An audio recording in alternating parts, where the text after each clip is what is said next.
Hello my dear students, आज के इस वीडियो लेक्चर में हम लोग बात करने वाले हैं क्लास 9th की बुक कावेरी का चैप्टर नंबर 1, जिसका नाम है how I taught my grandmother to read. Sudha Murthy ji ने ये लेसन को लिखा है और ये 2 पार्ट में लेसन होने वाला है। तो चलिए हम इसके पहले पार्ट से शुरू करते हैं। When I was a girl about 12, Sudha Murthy ji हम लोगों को क्या बता रहे हैं कि when I was a girl of about 12 I use to stay in village in north Karnataka where with my grandparents. जब वो लगभग 12 साल की थी तो वो नॉर्थ कर्नाटका के एक छोटे से विलेज में रहा करती थी अपने ग्रैंड पेरेंट्स के साथ, अपने दादा दादी के साथ। Those days the transport system was not very good, so we use to get the morning paper only in the afternoon. उस टाइम में ट्रांसपोर्ट सिस्टम इतना अच्छा नहीं हुआ करता था, मतलब बस वगैरह इतने अच्छे नहीं हुआ करते थे। तो इस वजह से उनको जो मॉर्निंग का पेपर हुआ करता था वो कब मिलता था? आफ्टरनून में मिलता था, दिन में मिलता था। The weekly magazine use to come one day late, और जो वीकली मैगजीन आती थी, साप्ताहिक जो मैगजीन्स वगैरह आती है, वो एक दिन लेट आया करती थी। All of us would wait eagerly for the bus which use to come with the papers, weekly magazines and the post. सभी लोग क्या करते थे? बहुत एक्साइटमेंट के साथ, eagerly मतलब एक्साइटमेंट के साथ वेट वेट किया करते थे उस बस का, जो कि पेपर लेकर के आने वाली है, वीकली मैगजीन्स लेकर के आने वाली है और पोस्ट लेकर के आती है। तो उनका सब लोग वेट किया करते थे। At the time Triveni was a very popular writer in Kannada language. उस समय में त्रिवेणी जो थे वो बहुत पॉपुलर राइटर हुआ करते थे कन्नड़ लैंग्वेज के। He was a wonderful writer, बहुत अच्छे राइटर थे। Her style was easy to read and very convincing. उनका जो स्टाइल था बहुत आसानी से लोगों को समझ में आ जाता था। Her stories usually dealt with complex psychological problem in the leaves of ordinary people and were always very interesting. वो जो लिखती थी वो कॉमन लोगों के बारे में, ऑर्डिनरी लोग जो होते हैं, जैसे हम जैसे लोग, नॉर्मल लोग होते हैं, उनके बारे में वो लिखा करती थी। और उनकी जो स्टोरीज होती थी वो कॉम्प्लेक्स साइकोलॉजिकल प्रॉब्लम, वो लोग क्या प्रॉब्लम से डील करते हैं, उनके दिमाग में क्या चीज़ें चल रही होती है, उसके ऊपर होती थी अक्सर। और वेरी इंटरेस्टिंग स्टोरीज होती थी। ये स्टोरी भी बहुत इंटरेस्टिंग है, देखिए। चलिए आगे देखते हैं। Unfortunately for Kannada literature she died very young age. दुर्भाग्यवश क्या होता है कि उनकी वो एक्सपायर हो जाते हैं बहुत यंग एज में। Even now after 40 years people continue to appreciate her novels. But फिर भी आज 40 ईयर्स के बाद भी लोग क्या करते हैं? उनके नॉवेल्स को अप्रिशिएट करते हैं, आज भी उनको याद करते हैं, पढ़ते हैं, उनके नॉवल की तारीफ होती है। One of her novels called Kashi यात्रा, उनका एक नॉवल है जिसका नाम है Kashi Yatra, was appearing as a serial in Kannada weekly कर्मवीरादन। उनका एक नॉवल है काशी यात्रा जिसका नाम है, जो कि एक धारावाहिक के रूप में, एक सीरियल के रूप में क्या हो रहा था? कन्नड़ वीकली कर्मवीरा, कर्मवीरा मान लीजिए एक मैगजीन का नाम समझ लीजिए। तो एक मैगजीन चल रही थी कन्नड़ की, वीकली, जो साप्ताहिक आती थी, 7 दिन में एक बार आती थी।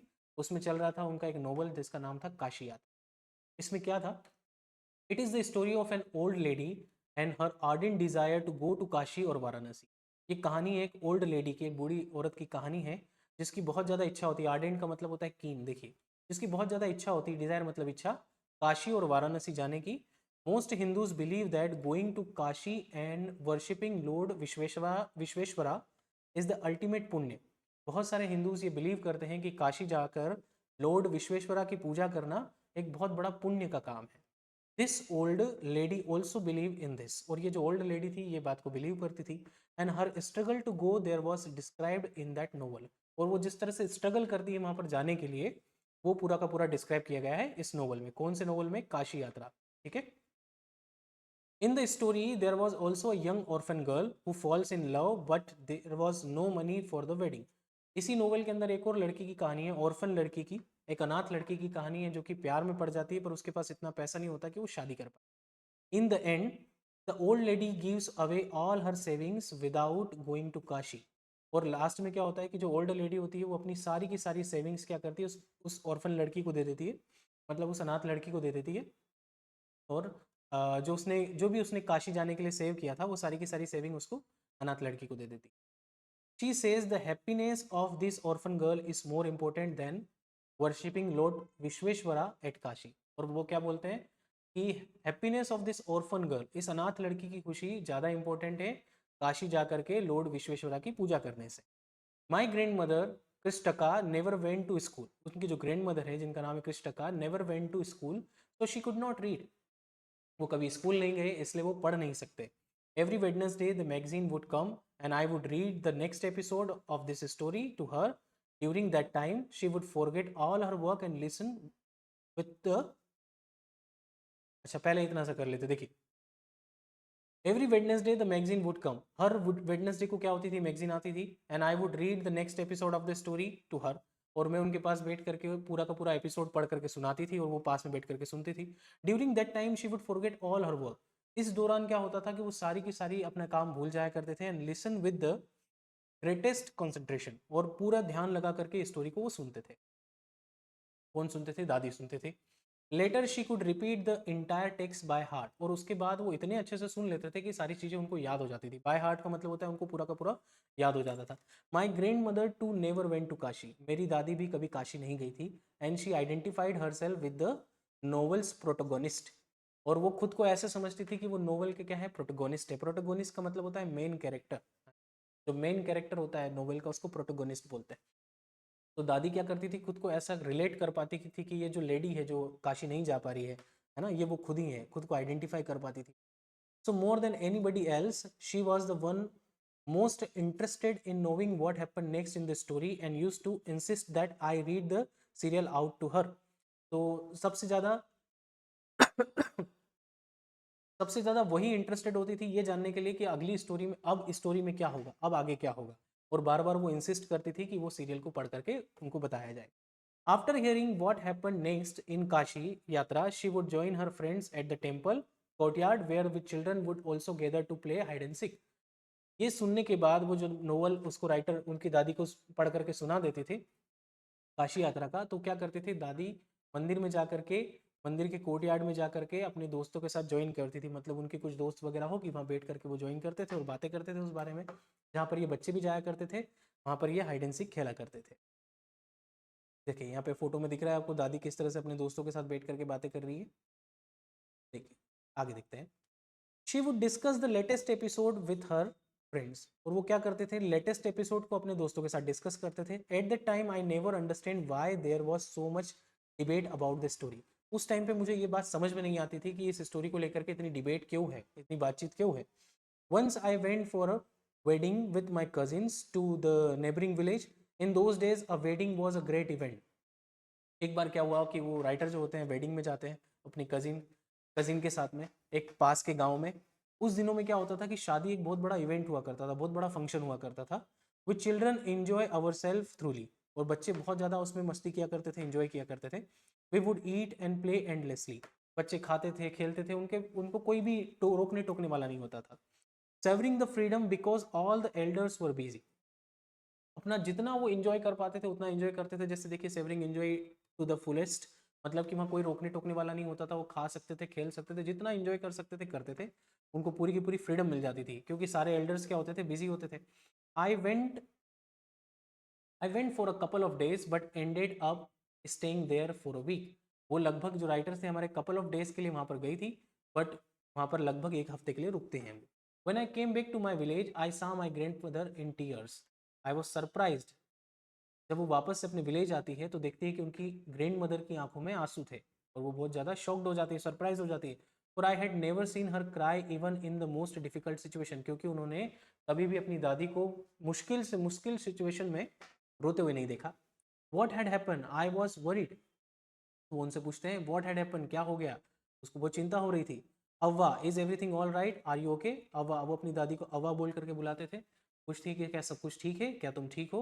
आई use to call her Avva which means mother in the Kannada, spoken in north Karnataka, north Karnataka में मदर को क्या बोलते हैं, अव्वा बोलते हैं, दैट्स वाई वो अपनी दादी को अव्वा बोलती थी। She nodded she nodded but did not reply, उन्हें नोट किया, नोट करना मतलब क्या होता है, ऐसे सिर को हिलाना, उन्होंने नोट किया बट डिड नॉट रिप्लाई, उन्होंने रिप्लाई नहीं किया। आई did not understand and forget about it, मैं समझी नहीं और इस बारे में भूल गई। इन द नाइट, रात के समय, आफ्टर डिनर, खाने के बाद, we were sleeping in the open terrace of our house, सो रहे थे कहाँ पर, ओपन टेरेस के ऊपर, घर की छत के ऊपर सो रहे थे। And it was a summer night and there was full moon, summer night थी एंड फुल मून था, पूरा चांद निकला हुआ था। हवा came and sat next to me, हवा आती है और मेरे पास में आकर के बैठ जाती है।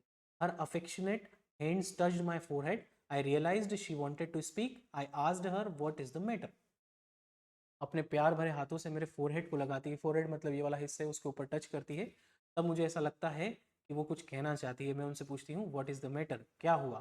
ठीक है, ये राइटर हम लोगों को बता रहे हैं। तो राइटर उनसे पूछती है कि क्या हुआ। चलिए आगे देखते हैं। When I was a young girl, जब मैं बच्ची थी, आई लॉस्ट माई मदर। ये अब दादी अपनी उस बच्ची को बता रही है, उस राइटर को बता रही है कि जब मैं एक छोटी बच्ची थी, आई लॉस्ट माई मदर, मैंने अपनी माता को खो दिया जब उनकी मम्मी एक्सपायर हो गए। There was nobody to look after and guide me, कोई भी नहीं था जो मेरा ध्यान रख सके। लुक आफ्टर का मतलब होता है ध्यान रखना, और मुझे गाइड कर सके। My father was a busy man and got married again, मेरे पिताजी एक बिजी मैन थे और उन्होंने वापस से शादी कर ली। In those days people never considered educational essential for girls. उस समय में क्या होता था कि लोग लड़कियों के लिए एजुकेशन को जरूरी नहीं समझते थे, ज़्यादा महत्व नहीं देते थे। So I never went to school, तो मैं कभी स्कूल नहीं गई। I got married very young and had childrens, तो मेरी बहुत यंग एज में ही शादी हो गई और बच्चे हो गए। आई बिकम वेरी बिजी, और फिर मैं बिजी हो गई। Later I had grand childrens and always felt so much happiness in cooking and feeding all of you, और उसके बाद फिर मेरे ग्रैंड चिल्ड्रंस हो गए, मतलब मैं दादी बन गई, और उसके बाद फिर मुझे बहुत खुशी होने लगी आप इन सब के लिए खाना बनाने में और सब तुम लोगों का ध्यान रखने में और तुम सबको खिलाने में, वो बताती। At time at times I use to regret not going to school, उन समय में क्या होता था कि मैं ये रिग्रेट करती थी, इस बात का मुझे पछतावा था कि मैं स्कूल क्यों नहीं गई। तो I made sure that my childrens and grand childrens studied well, तो मैंने फिर ये डिसाइड किया था कि मेरे बच्चों ने और मेरे जो ग्रैंड चिल्ड्रन पोता पोती होंगे वो बिल्कुल अच्छे से पढ़ाई करें और अच्छी शिक्षा लें। चलिए इसके आगे थोड़ा सा देखते हैं, पार्ट 2 में देखते हैं। इस एक्सरसाइज को हम लोग सोल्व करेंगे, लास्ट में सोल्व कर लेंगे, नो प्रॉब्लम, अलग से वीडियो देख लेंगे उसके लिए, नो प्रॉब्लम। चलिए पार्ट 2 शुरू करते हैं हम लोग। अब यहाँ तक हम लोगों ने देखा दादी क्या कर रही है, अपनी इच्छा बता रही है कि वो स्कूल कभी गई नहीं है। अब वो चाहती हैं कि उनको रिग्रेट हो रहा है इस बात का कि वो कभी स्कूल नहीं गई, पर वो चाहती थी कि उनके बच्चे और उनके पोता पोती बहुत अच्छे से पढ़ाई करें। चलिए नेक्स्ट पार्ट में हम लोग देख रहे हैं। I could not understand why my 62-year-old grandmother was telling me, a 12-year-old, the story of her life in the middle of the night. अब ये राइटर बोल रही है क्या कि ये बात को समझ नहीं पा रही है कि ये 62 ईयर की ओल्ड ग्रैंड मदर है, जो इनकी दादी है, जो कि 62 साल की लगभग हो गई है, ये एक 12 साल की बच्ची को उनकी लाइफ स्टोरी क्यों बता रही है, और वो भी रात में, आधी रात में ये लाइफ स्टोरी क्यों बता रही है। But I know I loved her immensely, and there had to be some reason why she was talking to me. And but मैं ये बात जानती थी कि मैं उन्हें बहुत ज़्यादा प्यार करती हूँ, इमेंसली मतलब एक्सट्रीमली बहुत ज़्यादा प्यार करती हूँ, और मैं ये भी जानती थी कि उसके पीछे कुछ रीज़न होगा, why she was talking to me, वो मुझे ये बात क्यों बता रही है, इसके पीछे कुछ तो कारण होगा। I looked at her face, मैंने उनके चेहरे की तरफ देखा। It was unhappy and her eyes were filled with tears, तो वो बिल्कुल दुखी थी, अनहैप्पी सी लग रही थी, और उनकी आंखों में आंसू आ गए थे। She was a good looking lady who was usually always smiling, वो बहुत अच्छी दिखती थी, गुड लुकिंग लेडी थी और जो हमेशा स्माइल करती रहती थी। Even today I can not forget the worried expression on her face, और आज भी जब ये राइटर ये जो स्टोरी लिख रहे हैं तब भी वो उनका जो वरीड एक्सप्रेशन था उस टाइम, उस रात को जो एक्सप्रेशन उन्होंने दिया था उसको भूल नहीं पा रहे। I I lean forward and held her hand, मैं उनकी तरफ झुकी और मैंने उनका हाथ पकड़ा। अवा don't cry, what is the matter, can I help you in any way, तो बोलती है अवा रो मत, मुझे बताओ क्या हो गया है, क्या मैं तुम्हारी किसी भी तरह से मदद कर सकती हूँ। Yes I need your help, तो अव्वा क्या बोलते हैं कि यस मुझे तुम्हारी मदद की ज़रूरत है। You know when you were away Karmaveera came as usual, मैंने आपको बताया था कर्मवीरा एक मैगजीन का नाम है। तो हम यहाँ पे दादी क्या बोलते हैं कि जब तुम दूर थी, तुम चले गई थी, जब ये शादी में गए थे, हमारे राइटर शादी में गई हुई थी, तो बोलते हैं कि जब तुम चले गई थी, दूर थी, तब कर्मवीरा आया था, अपने टाइम पर आया था, एज यूजुअल आया था। आई ओपन द मैगजीन, मैंने मैगजीन को खोला। I saw the pictures that accompanies the stories of Kashi Yatra and I could not understand anything that was written, बोलते हैं कि मैंने उस कर्मवीरा जो मैगजीन थी उसको खोला भी, उसको देखा, उसमें देखा काशी यात्रा की स्टोरीज भी थी और उसमें कुछ फोटोज भी बने हुए थे, मैंने देखी वो सब। I could not understand anything that was written, मैं कुछ भी समझ नहीं पा रही थी जो भी चीज़ें लिखी हुई थी। Many times I rubbed my hand over the pages wishing they could understand what was written, बहुत बार मैंने क्या की, कोशिश की अपने हाथ उन पेजेस पर रगड़ूं ताकि मुझे ये बात समझ में आ जाए कि क्या लिखा हुआ है। But I knew it was not possible, पर मैं ये बात जानती थी कि ये पॉसिबल नहीं है इस तरह से समझना, या इस तरह से कोई बात समझ में आ जाए कि हम हाथ रगड़े और कुछ चीज़ें हमको समझ में, तो ऐसा पॉसिबल नहीं है। If only I was educated enough, जब तक कि मैं एजुकेटेड इनफ नहीं हो जाती, मतलब मैं पढ़ना लिखना नहीं सीख जाती। I waited eagerly for you to return, मैंने तुम्हारे लिए बहुत बहुत एक्साइटमेंट के साथ, एगरली मतलब किसी बिना पेशेंस के किसी का वेट करना, ना उसको बोलते हैं एगरली। मैंने तुम्हारे आने का इंतजार किया। I felt you would come early and read for मी, मुझे लगा कि तुम जल्दी आओगी और मेरे लिए पढ़कर मुझे बताओगी। I even thought of going to the village and asking you to read for me, मैंने ये भी सोचा था कि मैं विलेज आती हूँ, मतलब गाँव में आती हूँ और तुमसे बोलती हूँ कि ये मुझे पढ़ करके बताओ। मतलब दादी को वो इतना एक्साइटमेंट था उसको पढ़ने के लिए कि वो चाहती थी कि वो विलेज चले जाए और बच्ची की उसको पढ़ करके सुनाए। ठीक है, आगे देखते हैं। आई कुड हैव आज somebody in this village but I was too embarrass to do so, मैं किसी से भी इस गांव में बोल सकती थी कि मुझे ये पढ़ करके सुनाओ, बट इस बात में मुझे बड़ी शर्मिंदगी हो रही थी, शर्म आ रही थी। I felt very dependent and helpless, मुझे ऐसा लगता है कि मुझे ऐसा महसूस होता है कि मैं बहुत ज़्यादा डिपेंडेंट और हेल्पलेस हो गया। We are well off but what use is money when I can not be independent, well off का मतलब होता है अच्छे खासे घर से होना, अच्छा पैसा होना घर में। तो हम लोग वेल ऑफ हैं, बट इस पैसे का क्या मतलब है जब मैं इंडिपेंडेंट नहीं हूँ, जब मैं किसी के ऊपर डिपेंडेंट हूँ, तो इस पैसे का क्या मतलब रह जाता है जब मैं इंडिपेंडेंट। देखिए, I did not know what to answer, मुझे नहीं पता था कि मैंने क्या आंसर करना चाहिए। अव्वा कंटिन्यूटेड, अव्वा कंटिन्यू रहती है। I have decided I want to learn the Kannada alphabet from tomorrow onwards, तो मैंने ये डिसाइड किया है, अव्वा बोलती है उस बच्ची को कि मैंने ये डिसाइड किया है कि अब मुझे कल से क्या करना है, कन्नड़ अल्फ़ाबेट सीखना है। टुमारो से ही शुरू करना है, कल से ही शुरू करना है। I will work very hard, मैं कड़ी मेहनत करूंगी। I will keep Saraswati Puja day during Dussehra as the deadline, और क्या करती हूँ कि मैं सरस्वती पूजा का दिन जो है दशहरा, उसको डेडलाइन, जैसे दशहरा के दिन सरस्वती पूजा वाला जो दिन है उसको मैं एज अ डेडलाइन मान करके चलती हूँ कि उस दिन तक मैं पढ़ना सीख जाऊंगी। That day I should be able to read a novel on my own, और उस दिन तक मैं नोवेल पढ़ना सीख जाऊंगी खुद से। I want to be independent, मैं चाहती हूँ कि मैं इंडिपेंडेंट हो जाऊँ। I saw the determination on her face yet I laughed at her, मैंने देखा कि उनका डिटर्मिनेशन, डिटर्मिनेशन का मतलब होता है दृढ़ निश्चय, किसी चीज़ को लेकर के संकल्प कर लेना। मैंने उनके चेहरे पर देखा, yet I laughed at her, फिर भी मैं उनके ऊपर हंसी। Avva at this age of 62 you want to learn the alphabet, तो बोलती है अवा इस एज में 62 की एज में अब तुम अल्फ़ाबेट सीखना चाहती हो। All your hair is grey, your hands are wrinkled and you wear spectacles and you work so much in the kitchen, तो फिर वो क्या बोलती है कि तुम्हारे सारे के सारे बाल कैसे सफ़ेद हो गए हैं, तुम्हारे हाथों पे झुर्रियाँ पड़ गई है, तुम चश्मा पहनती हो, तुम बहुत ज़्यादा काम भी करती हो किचन में। Childishly I made fun of the old lady, और थोड़े से बचकाने रूप में, थोड़े चाइल्ड चाइल्ड के रूप में जैसे बच्चे करते हैं ना, उस तरह से उन्होंने उनका थोड़ा सा मजाक बनाया। But she just smile, but उन्होंने क्या किया, दादी ने सिर्फ स्माइल की। For a good cause if you are determined you can overcome any obstacle, अगर एक अच्छे रीज़न के लिए किसी चीज़ को लेकर के आप दृढ़ संकल्प बना लेते हैं तो आप किसी भी प्रकार की परेशानी से बाहर आ सकते हैं। ऑब्स्टिकल मतलब परेशानी, ओवरकम मतलब बाहर आना। आई will work harder than any buddy but I will do it, मैं किसी से भी ज़्यादा मेहनत करूंगी पर मैं इसे करके रहूंगी। For learning there is no age bar, दादी उसको बोलती है लर्निंग के लिए, सीखने की कोई उम्र नहीं होती। ठीक है, चलिए आगे देखते हैं। The next day onwards I start my tuition, Avva was a wonderful student, अगले ही दिन क्या होता है, राइटर अपना ट्यूशन शुरू कर देते हैं, और अव्वा जो होती है मतलब उसकी दादी होती है बहुत अच्छी स्टूडेंट हो जाती है। The amount of homework she did was amazing, वो जितना होमवर्क दे रही थी वो उससे ज़्यादा करके ला रही थी, उतना करके ला रही थी। She would read repeat right and recite, वो क्या करते हैं, रीड करती है, रिपीट करती है, राइट करती है, रिसाइट करती है। रिसाइट मतलब दोहराना है ना, रिसाइट करना मतलब एक तरह से बोलना, पोएम बोलने को रिसाइट बोलते हैं। I was her only teacher and she was my first student, मैं उनकी केवल एकमात्र टीचर थी और वो मेरी फर्स्ट स्टूडेंट थी।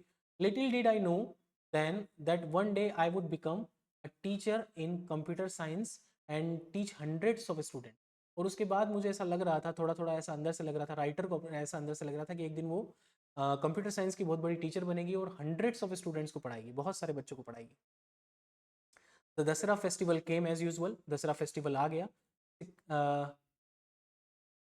Secretly, I bought काशी यात्रा which had been published as a novel by that time. तो उनने क्या किया था, चुपके से एक वो जो नोवेल था काशी यात्रा वो लेकर के आ गई थी जो कि उस टाइम पे पब्लिश हुआ था। And my grandmother called me, और उसके बाद उनकी दादी ने उनको बुलाया to the puja place and made me sit down on a stool, उन्होंने पूजा प्लेस पर मतलब राइट अपनी उसकी दादी ने उस राइटर को बुलाया कहाँ पर, उनके पूजा प्लेस में। And made me sit down on a stool, और स्टूल पर बिठा दिया। She gave me a gift of frock material, उन्होंने कुछ फ्रॉक मटेरियल जिससे फ्रॉक बनाई जाती है वो मटेरियल दिया। Then she did something unusual, और उन्होंने कुछ अनयूजुअल किया, अनयूजुअल मतलब थोड़ा सा अलग हट करके। What, she went down and touched my feet, वो नीचे झुकी और मेरे पैर छुए। I was surprise and taken aback, मैं थोड़ी सी सरप्राइज थी और पीछे हट गई। टेकन अबेक का मतलब होता है सरप्राइज होकर कुछ चीज़ पीछे हट जाना, एकदम से पैर हटा लेना। Elders never touch the feet of youngster. Elders जो बड़े लोग होते हैं वो कभी भी बच्चों के पैर नहीं छूते। We have always touch the feet of God, elders and the teachers. तो हम लोगों ने हमेशा किनके पैर छुए हैं? भगवान के छूते हैं, बड़ों के छूते हैं और हमारे टीचर्स के छूते हैं। We consider that as a mark of respect, और हम इसको क्या मानते हैं? As a mark of respect, सम्मान देने का तरीका मानते हैं। It is a great tradition but today the reverse had happen. ये ग्रेट ट्रेडिशन है, बहुत पुरानी परंपरा है, बट जो आज हो रहा था बिल्कुल रिवर्स हो गया था, उल्टा हो गया था। इट वॉज नॉट करेक्ट, ये बिल्कुल सही नहीं था। राइटर को ऐसा लग रहा है कि ये बिल्कुल सही नहीं था। She said I am touching the feet of a teacher. उन्होंने कहा, अब दादी क्या बोलती कि मैं टीचर के पैर छू रही हूँ, नॉट माई ग्रैंड डॉटर, ना कि मेरी ग्रैंड डॉटर के। A teacher who taught me so well, ऐसी टीचर जिसने मुझे बहुत अच्छे से सिखाया, with so much affection that I can read any novel confidently in a such a short period. जिसने मुझे बहुत प्यार से सिखाया, जिससे कि मैं कोई भी नोवेल पढ़ सकती हूँ बहुत कॉन्फिडेंस के साथ, बहुत कम समय में। नाउ आई एम इंडिपेंडेंट, अब मैं इंडिपेंडेंट हूँ। It is my duty to respect a teacher, और ये मेरी ड्यूटी है कि अपने टीचर का सम्मान करें। Is it not written in our scripture that a teacher should be respected और irrespective of the gender and age? ये हमारे स्क्रिप्चर्स, स्क्रिप्चर्स का मतलब होता है धार्मिक ग्रंथ, या हमारी धार्मिक जो पुस्तकें होती है उनमें, इसमें कहीं पर भी नहीं लिखा कि टीचर के कोई उसी टीचर का रिस्पेक्ट करना चाहिए जिसका जेंडर और एज वगैरह देख करके, मतलब छोटा बड़ा उम्र वगैरह ये देख करके रिस्पेक्ट, ऐसा जरूरी नहीं है। किसी की भी हम जिससे हमने कुछ भी सीखा है, भले ही छोटा से छोटा व्यक्ति क्यों ना हो, वो हमारा टीचर होता है, ऐसा उसको दादी बता। I did return her namaskara to her by touching her feet and gave my gift to my first student. तो मैंने भी वापस से क्या करा, उनको उत्तर जो दिया, नमस्कार करके उत्तर दिया और उनके पैर छुए। और मैं जो गिफ्ट लेकर के आई थी, गिफ्ट क्या लेकर के आई थी? काशी यात्रा का जो नोवेल था वो लेकर के आई थी, वो गिफ्ट उनको दिया। She open it and read immediately the title Kashi Yatra by Triveni and the publisher's name. उन्होंने उस नोवेल को तुरंत खोला और टाइटल को पढ़ा, Kashi Yatra by Triveni, and publishers का नाम भी पढ़ा। I knew then that my student had pass with the flying colours. इस टाइम तक राइटर जान गए थे कि अब जो उनका स्टूडेंट है वो बिल्कुल पास हो गया है। विथ फ्लाइंग कलर्स का मतलब होता है बहुत अच्छे से अब पढ़ सकता है, अच्छे से समझ सकता है। और इसी के साथ ये स्टोरी यहाँ पर खत्म हो जाती है। अगर आपको वीडियो बहुत अच्छा लगा हो, चैनल को सब्सक्राइब कीजिएगा, लाइक कीजिएगा, शेयर कीजिएगा एंड कमेंट कीजिएगा। Thank you so much for watching this video.